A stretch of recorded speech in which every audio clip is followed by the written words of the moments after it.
Mans vārds ir Ralfs Ēlans, un es sevi uzskatu tā pamatā par mūziķi un dziesmu autoru, komponistu.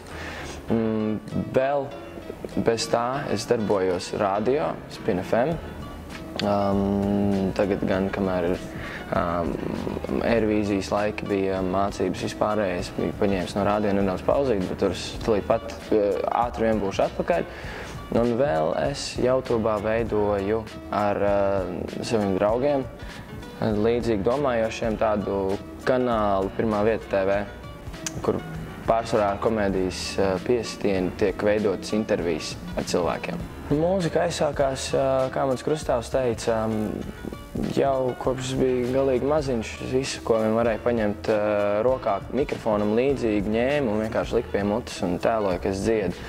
Klausījos Roberta Gobziņu, tanī laikā visas dziesmas man saujā benzīns, Govs daktars, tad bija baigais hīts, Govs basters pārveidotā versija. Un es zināju vārdus, es dziedāju līdzi, un ļoti man patika arī labvēlīgais tips tanī laikā. Līdz vienam brīdim, kad laikam notika tas lielākais klikšķis, ka mans tētis nopirka Eminem albumu The Marshall Mathers LP, man liekas, 6 gadi man bija. Un es kaut ko tādu pirmo reizi dzirdēju. Es pirmo reizi dzirdēju dziesmu angļu valodā un pirmo reizi dzirdēju repu. Un man likās kaut kas, wow, neiespējams, tik ātri pastāstīt to visu ideju. Un jau mūtenis es biju skatījies, kaut ko anglisks jau nedaudz zināju. Es paņēmu uzreiz no tēta to albumu, tā teikt, nozagu, pārakstīju kasetē, atdevu viņam atpakaļ to disku un visu laiku kasešu maģītī klausījos to Eminem.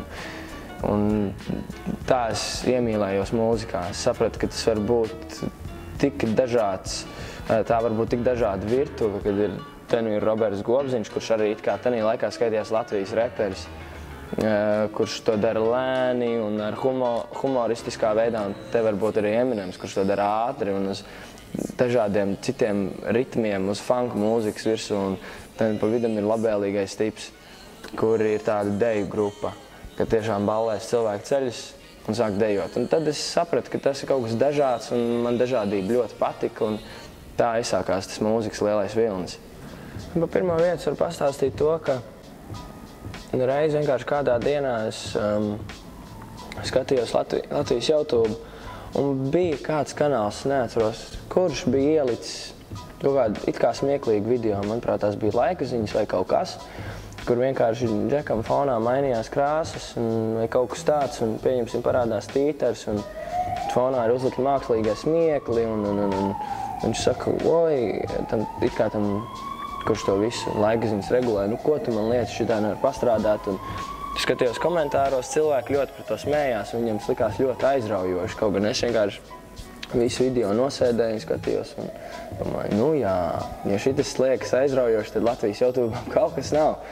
Es visu laiku skatījos KSMG, John Lejoie un visādas citas ārzemju YouTuberus, un man likās, ka Latvijai tas baigi ir nepieciešams. Paņēmām KSMG ideju, Kalifornija par, kur viņš par dažādām tēmām Kalifornijā, kur ļoti dīvaini dažādi cilvēki uzdod jautājumus. Un pamēģinājām uztaisīt pirmo Rīga par. Rīga par 1. septembri bija pirmais video, kur es ar vienkārši savu klases biedru gāju ielās, es intervēju, un viņam bija kamera, viņš turēja un filmēja. Un tad es to visu samontēju un aizgāju baigi labi. Piesaistījām vēl cilvēkus līdzīgi domājošos, un tagad jau Pirmā vieta TV ir kaut kas maķenīt lielāks, pārtapis. Ar to tempu mums tā nedaudz pieklabo reizēm, ļoti reti tās epizodes nāk ārā. Bet man liekas, ka tas ir tāds ieguvums, un pēc tam arī pasties, ka Latvijā YouTube īstenībā arvien vairāk sāk sarosīties. Pirms mums, protams, mēs nebijām pirmie, kas to visu atklāja un sāk darīt. Vienkārši es domāju, ka mēs kaut kādu iniciatīvu arī tam pielikām, lai tie visi YouTuberi kļūtu tādi draudzīgāki un viens otru vairāk atbalstītu. Un vismaz es esmu novērojis, ka tagad cilvēki vairāk pamana visādas lietas. Mums ir, piemēram, vairāk kanālu Latvijā YouTube atrasts internetā, LV Mog, kurš arī taisa multenes vēl jūsu intervijas. Un ja viens otru ik pa laikam atbalsta un liek zināt savai auditorijai, tad latvieši ātri vien pamanīs, ka mums tas YouTube arī tāda plaša vide tiek izmantots kā ārzemēs. Ja manā dzīvē nebūtu mūzikas, ļoti grūti to ir iztēloties, bet es droši vien būtu rakstnieks. Es rakstītu, un tas man liekas kaut kas savā ziņā ļoti līdzīgs, jo mūzika arī, cik tekstus cenšos rakstīt, pārsvarā gan angļu valodā, un meldiņu vienkārši, es to nepierakstu, es vienkārši nodungoju mēģinājumu telpās vai studijās mūziķiem. Un jā, rakstīšana, vienīgais, kas man šobrīd šaujās prātā. Ja man patīk lasīt dzēju, man patīk stāstīt stāstus, klausīties stāstus un filozofēt. Tas varētu būt tāds mans aicinājums. Otrs. Noteikti mans augstākais sasniegums dzīvē šobrīd ir Eirovīzija, jo tas nebija tikai sasniegums tādā ārējā veidā, muzikālā veidā, tas bija sasniegums man arī iekšēji. Jo man šķita, ka es tādā pasākumā nonākšu, un es biju ļoti skeptisks. Man šķita, ka būs tādi stulbas dziesmas, stulbi izpildītāji, stulba balsošana, stulba politika, viss ir galīgi garā. Bet bija gluži pretēji, ka es tur aizbraucu, es visu slikto laidu sev gar ausi un iedziļinājos tikai labajā. Un tas bija pat pirms Eirovīzijas, līdz Eirovīzijai tas bija tāds ilgs mans transformācijas pārvērtības posms, kad tanī brīdī, kad es kāpu uz skatuves finālā, pusfinālā, tad vienkārši skatītāji pacēla lampiņas pirms katras dziesmas, kuras bija ieprogrammētas, lai iedegās karoga krāsās. Un es biju pirms skāpes skatuves ieskatījos speciāli katram zālē, man liekas, acīs. Es uzkāpu uz skatuves, atskan klikšķis ausī tik, tik, tik, tik. Un vienkārši visi skatītāji pacēla sarkanbalts, sarkanas lampiņas un tādu sarkanbalts, sarkanu jāņtārpiņu pa visu zāli. Un es dzirdu, ka man blakus Edmunds saka, ej, tu nost. Aizmugurē saka Lauris un Jegors, ej, tu nost. Un jāsāk dziedāt. Un mēs paņemam mikrofonus, pie mutēm pieliekam, un bija tāda sajūta, it kā kaut kas skrien caur ķermeni. It kā kaut kāda enerģija ieplūst iekšā, un kopš tās dienas es biju vienkārši, es pilnīgi, manuprāt, esmu garīgā ziņā pilnīgi izmainījies. Man bija tāda sajūta pēc tam, kad es nokāpu no skatuves, ka es visu pasauli līdz šim esmu redzējis melnbaltās krāsās, bet beidzot es ieraudzīju vairākas krāsas. Man draugs Jegors arī pēc tam teica, ka redz, Ralf, ir tādi brīži dzīvē vienkārši, ka ir durvis un aiz tām ir tavs sapnis. Un tu pats vari ik pa laikam atvērt tās vaļā un var aiztirst ciet un atkal censties vērt vaļā. Un man tāda sajūta, ka šobrīd atvērās tāda šķirbiņa, tik liela, lai es pamanītu, ka tur stāv viņš un es redzu, kā viņš izskatās. Un tas man vienkārši saviļņoja. Es esmu pārlaimīgs, emocionāli uzbudināts un gatavs pilnīgi visam, kas man nāks pretī. Es cenšos arī ar vien vairāk saskatīt labo. Un es vienkārši tāds emocionāls šoks, tāds ir kā elektrība man kāds izlaid cauri. Un tagad es būtu pilnīgi kails un pilnīgi apžilbs, tikko atvērs acis un viss ir tik spilgts un sajūtas arī par tādu, kad lietus atsitās uzreiz krasāks un viss ļoti tā baigi uztveru sāsinātāk. Un kāds gudrs vīrs, Cīkstonis, CM Punk reiz teica, jebkura cita cilvēka rokā šis ir tikai mikrofons, manā rokā tā ir mīna. Un šis teiciens ļoti patīk, jo, manuprāt, jābūt tādam cilvēkam, kuram ir balss, kuram ir viedoklis, lai jebkas, kur viņš runā, lai tā būtu tāda mīna, kas izraisa rezonanci, un cilvēks spētu to sadzirdēt. Un, protams, es cenšos vairāk to pozitīvo, to visu melnumu, kas man varbūt agrāk bija, un sarkasms, un viss kaut kas tāds, to esmu tagad tiešām uz kādu laiku nolicis malā. Un es gribu, lai caur mūziku visticamāk mani kāds sadzirdētu manu ideju, manu vēstījumu.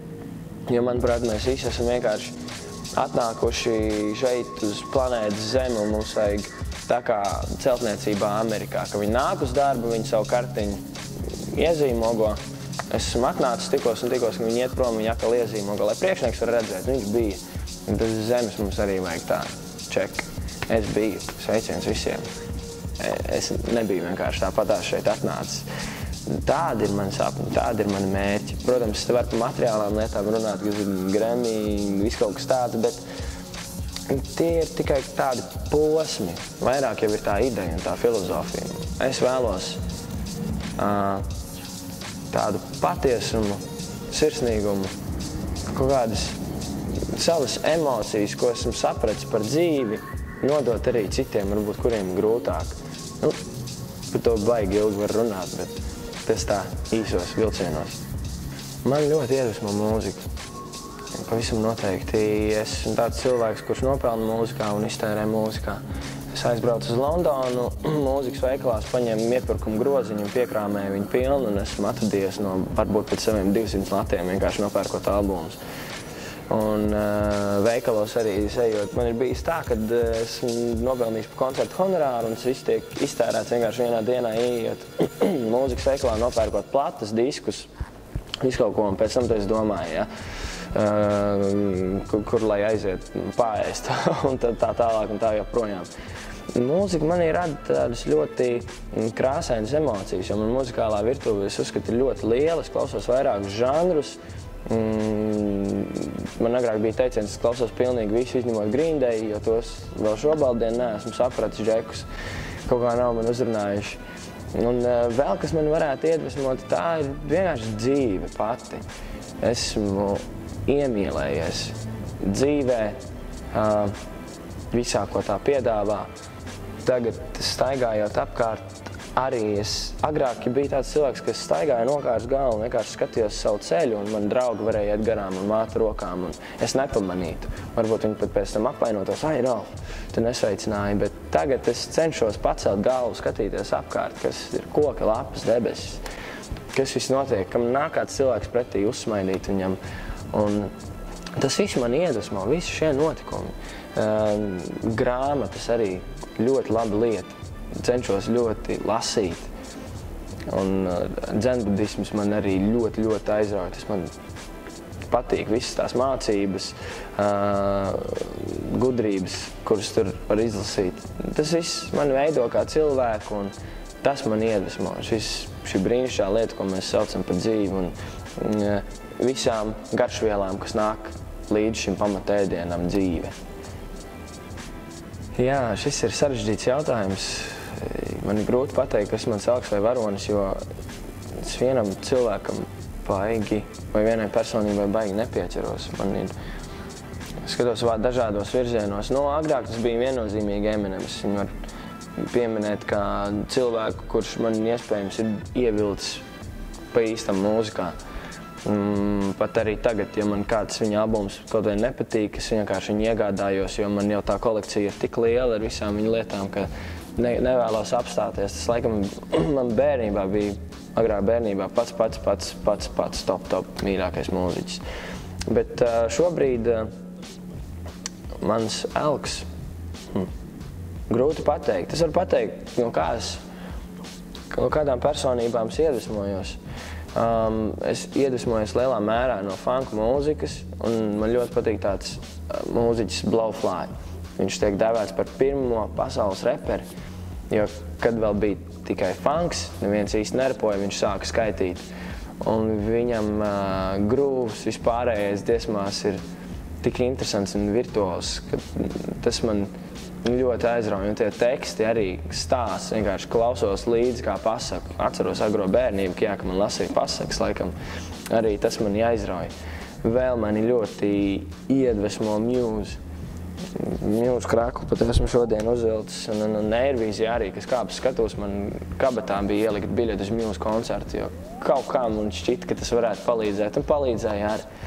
Cilvēki, no kuriem nāk neizskaidrojama enerģija, kuri klasisko mūziku sajauc ar indiju roku, kaut ko tādu, žanru iedalījums man nekad nav paticis. Uzskatu, ka tas ir kaut kas tāds, ko kāds vīriņš, kuram bija garlaicīgi, viņš to izdomāja, lai tagad cilvēki varētu kategorijās iedalīt kaut ko un teikt, šits man patīk, šits nē, tas ir galīgi garām. Un noteikti no džeza mūziķiem vēl arī šurp nākot klausījos Čārlis Mingus. Mans iecienītākais džeza mūziķis, viņš spēlēja kontrabasu un komponēja ļoti paskainas melodijas. Dzīvē man ir vairākas barjeras bijušas. Es agrāk vispār domāju, ka esmu tāds bipolārs cilvēks. Bipolārs, cik es lasīju. Es vienkārši biju kaut kur izlasījis atkal tāpatās kā žanrs mūzikas, ja? Kategorija kaut kāda, kurā kaut ko var iedalīt. Un es izlasīju, ko nozīmē bipolārs, un es sevi iedalīju uzreiz tādā kategorijā. Bet tagad es saprotu, ka tas ir īstenībā diezgan muļķīgs sevi kaut kādā kategorijā ielikt. Tas esot kaut kas tāds. Cilvēks, kurš par vienu un to pašu lietu vienu dienu priecājās, otru dienu bēdājās, tas vai nu pa nedēļām, vai pa mēnešiem, vai pa gadiem periodiski notiek. Un man tā bija. Pieņemsim, es nopērku maisu kartupeļu, vienu dienu es ļoti priecājos, tagad es varēšu pāriest veselu nedēļu, un nākamajā dienā jau es raudu stūrī, ak Dievs, ko es tiem kartupeļiem darījuši, varēju nopirkt cīsiņus. Apmēram no sērijas. Un tā bija man īstenībā baigi tāda lieta, kas palīdzēja, bet arī es asāk uztvēru kaut kādas nepatīkamas lietas. Pat arī patīkams. Savā ziņā man tas baigi ik pa laikam zombēja nost, bet pēc tam baigo arī stimulu deva. Tas tāda ļoti divpusēji.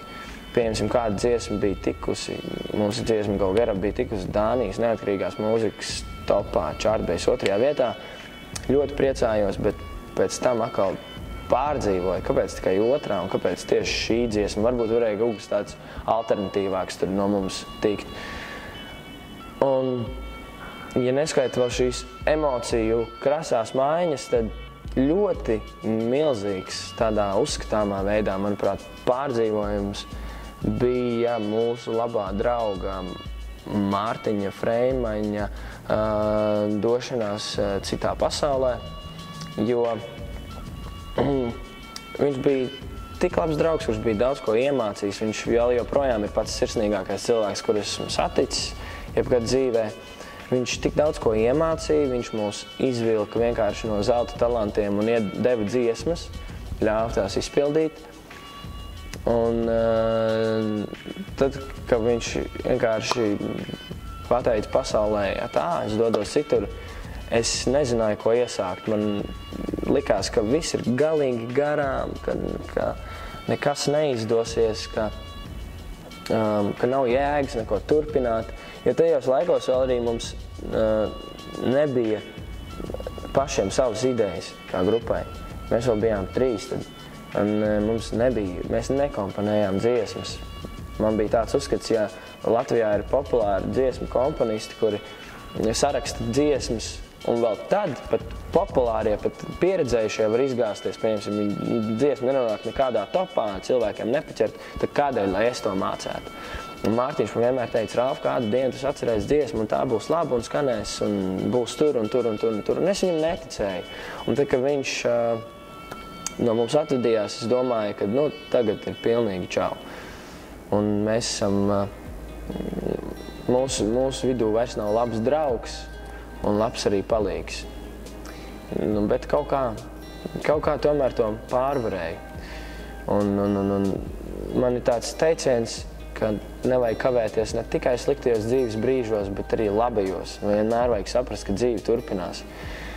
Un nekavējos, kaut kā vienā dienā sapratu, ka nevajag kavēties tanīs bēdās, un nevajag kavēties arī labās atmiņās. Tad bija tik labi, kad mēs Freimi darījām to, ka vajag kaut kā viņu to ideju, kas arī bija diezgan forša un laba, un visas tās viņa mācības izmantot un to laiku, un pateikt viņam paldies caur saviem darbiem. Ja mēs visi esam vienkārši kā tāds mēnesis, un mūsu darbi ir saule, mums jāsaprot, ja nav tie darbi, ja nav saule, tad mēnesis nespīd un to neredz. Tikko kā mēs apzināsimies, ka ir tā saule nepieciešama, tad arī mēs spīdēsim. Varbūt tā mūsu saule arī ļaus spīdēt citiem cilvēkiem. Un tad cenšos to savu sauli kopš tā brīža veidot, cik vien varu no visām dzīves pieredzēm, no visiem rakursiem. Te ir īstenībā dažādi šo jautājumus divējādi var atbildēt. No vienas puses, kas ir vienkārši ļoti parasti internets, kaut kas tāds, tas man vispār neietekmē, tas man neraizē. Jo vienkārši, es nezinu, es kaut kā tādā neiedziļinos. Bet citu atzinumu, protams, ik pa laikam sagaidu un priecājos, ja kāds pasaka kādu labu vārdu. Un tīpaši, ja tas ir kāds spečuks vai arī mans elks savā ziņā vienā veidā, tad es to ļoti ņemu vērā. Un kā mans draugs Arturas teica, ka Ralf, tu ļoti ātri pieņem sagrāvis. Pieņemsim, ja man kāds pasaka, ka tā dziesma krāms galīgi garām, tas veids, kā tu tur esi iedziedājis, tad es priecājos. Jo man to ir kāds pateicis, tiešām vērā ņemams cilvēks, nevis vienkārši Jānis no ielas. Viņš man to pateicis, un es varu strādāt pie tā, lai, piemēram, pēc nedēļas jau vairs tādas kļūdas nebūtu. Man ļoti patīk mācīties, man ļoti patīk kļūdas atrast, un tāpat tās kā dzenbudismā teikts, pilnīgi visi dzīvē ir pieredze, pilnīgi viss ir jāizmanto, pilnīgi viss ir jāpriecājās, kas tev notiek. Tādā ziņā, ka tu attīsties kā cilvēks. Un es to arī uztveru kā pieredzi. Es cenšos nenolīst stūrī un nedomāt, ko tagad man darīt, bet es cenšos strādāt un sev pilnveidot. Viens labs stāsts ir tieši par citu teikto. Mums ir tāds viens ļoti spēcīgs, vairāk mums spēcīgs saksofonists Latvijā, bet viens no viņiem jau bija pabraucis pa meistarklasēm, pats bija sniedzis meistarklases visā pasaulē, bija džeza guru jau daudziem cilvēkiem, ne tikai Latvijā, citu cilvēku acīs arī. Viņš bija tādā arī sajietā vai kaut kur, un viņš spēlēja savu saksofonu, un tiešām vērā ņemams cilvēks. Un pēkšņi viņam pienāk viens vīrs klāt un saka, zini, tā kā tu spēlē ir pilnīgi nepareizi un galīgi garām. Un pats trakākais bija tas, ka tam cilvēkam izrādījās taisnība, jo tas bija tā saksofonista, tā teikt, iedvesmas avots. Un tā, kad viņš paņēma saksofonu rokā, viņš spēlēja, tā kā praktiski neviens.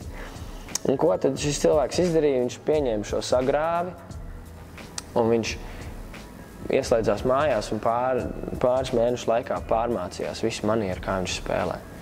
Tas ir stāsts, ko man stāstīja viens draugs, un manuprāt, tas ir vienkārši brīnišķīgs veids, kā paskaidrot, kas ir jāpieņem un kas nav jāpieņem, un kā kaut kas ir jāpieņem. Tu vari skatīties uz pasauli dažādi, tu vari skatīties zemē uz miskastes maisu un teikt, visi ir netīrs un visi ir galīgi garām, bet tu paveries augšā, tu redzi koku lapas un debesis, un ka viss tomēr baigi forši.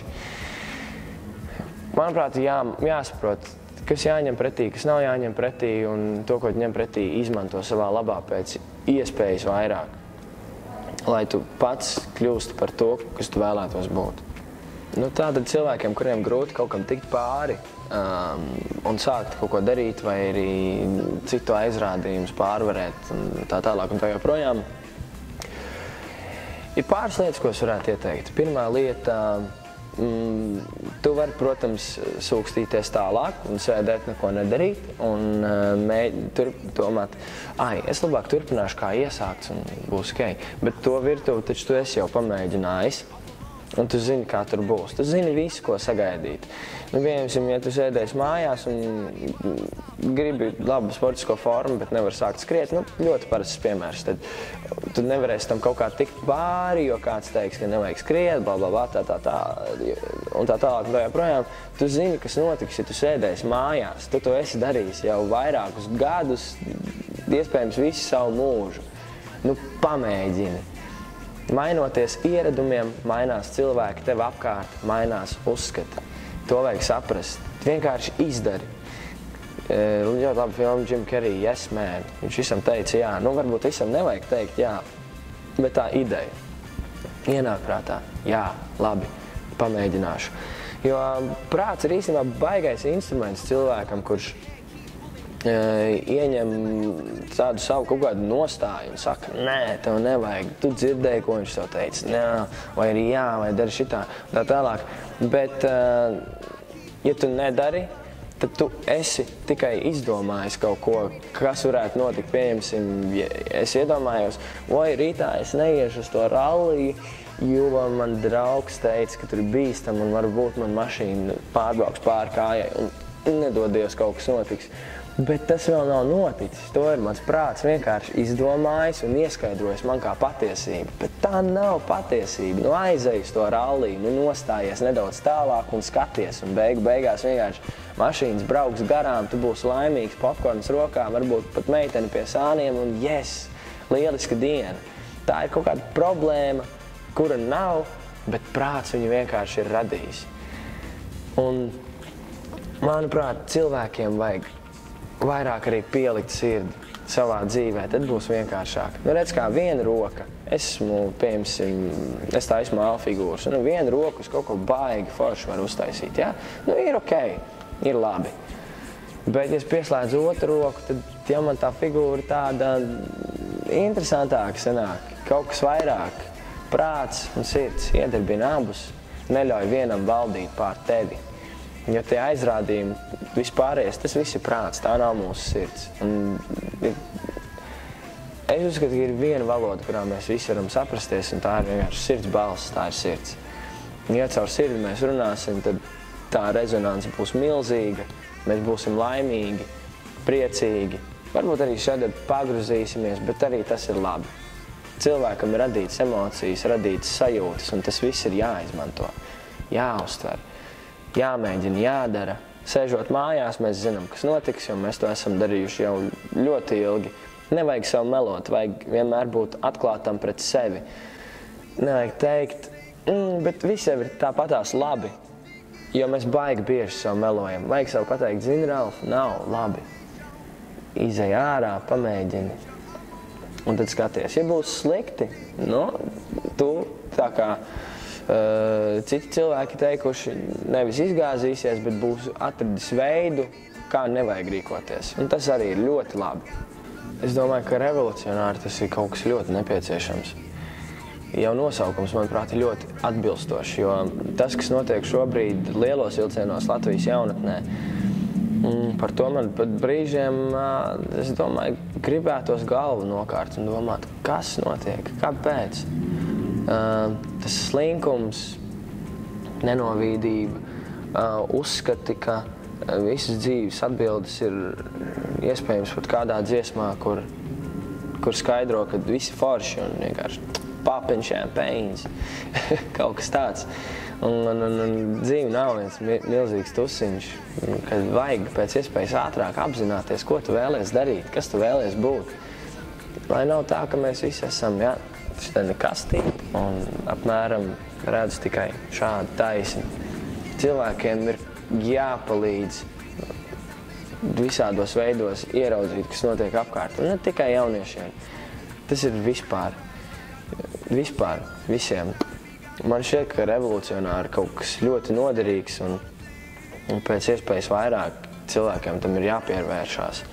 Lai iespējams saklausītu kādus gudrus padomus vai arī savu elku ieraudzīt pavisam citā rakursā un saprast, šo es darīšu, pie tā es pieturēšos, beidzot kaut kas manā dzīvē ir mainījies. Bet lai tas nav tādā veidā, kad es nostos filmu vakarā, pieņemsim par basketbolu un saku, jā, tagad man dzīve pilnīgi mainījusies. Nākamajā rītā atkal, jā, maķīts un štopēju vēderu pilnu. Nu, kaut vai tu paņem un pieraksti vakarā uz lapiņas, rītu sāc ar savu, nezinu, jauno filozofiju vai ko. Un no rīta, kad pamosties, izlasi to lapiņu un ieskaidro sev, jā, tas tev ir jādara. Nevis izmet to visu ārā, ko iepriekšējā dienā esi iegūs. Jāizmanto katra diena un jādomā par nākotni. Pagātne, kas ir noticis, tas viss ir forši, bet mums jāstāsta tālredzīgi, jāstāsta uz priekšu. Ilgos termiņos, ko es pēc ilgāka laika vēlētos izdarīt. Revolucionāri tā ir ļoti laba stēle un visiem iesaku.